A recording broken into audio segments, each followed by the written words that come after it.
Self-hypnosis sounds mysterious until you understand it. Hello, I'm Judith Davis. When people hear the word hypnosis, they often imagine something mysterious or maybe theatrical, a swinging watch, a blank stare, a person doing something they are told to do that they wouldn't do under their own volition. But responsible hypnosis, as practiced by mental health professionals for the purpose of helping people, is nothing like the dramatic version portrayed as entertainment.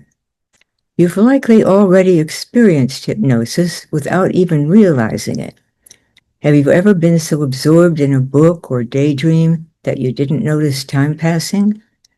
Or driven somewhere and arrived without remembering that you were driving there? That's a spontaneous entry into a hypnotic state. It's what we call a trance state. What hypnosis really is. It's used by mental health professionals to relieve pain or to help people change unwanted habits, such as smoking. If someone wants to be helped through hypnosis, they're open to following the hypnotist's instructions. The subject is typically told to focus intensely on their breathing, a repeated word, or a fixed point. Let's say they're asked to focus on a spot on the wall. They're told to ignore all other stimuli and to expect that at some point their eyes will spontaneously close. This implies that their eyes will be closed by a part of the mind that doesn't feel like a part of their own identity. It's as though someone else is closing the eyes. This seems impossible. But the mind solves this by dissociating, splitting. It creates a double pathway. In one arm, the reality is that the eyes can't close spontaneously, but the other arm creates a new mental pathway that negates the sense of identity. This creates an other, a separate part of the mind. When the other closes the eyes, hypnosis has been achieved. In self-hypnosis, the person serves as both hypnotist and subject.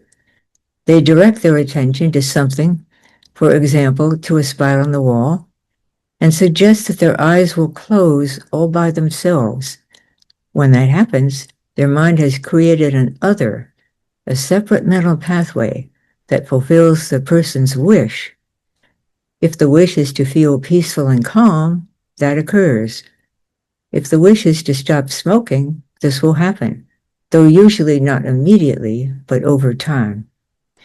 If the wish is not for the solution to a specific problem, but for an inner guide that can bring emotional comfort, the other that is created as one enters the self-hypnotic state will be just that, an inner guide.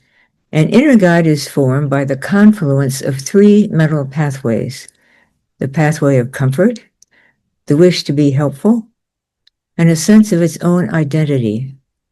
Once created, it begins working to solve all a person's discomforts and problems, a way to feel better effortlessly.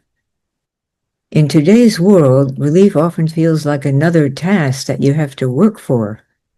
But once you learn self-hypnosis, the process begins to do the job for you. That's why so many people who try it say, "This is different." And it is. Self-hypnosis may sound mysterious at first, but once you understand what's really happening, you realize what it can do for you. You can create your own inner guide with the stress-free formula. Just click the link in the pinned comment below. If you already have an inner guide and practice self-hypnosis regularly, I invite you to join the Community for Well-Being, an online community dedicated to supporting individuals who are using the inner guide in their lives. If you email me at drdavis@emotionalcomfort.com, I'll send you the link.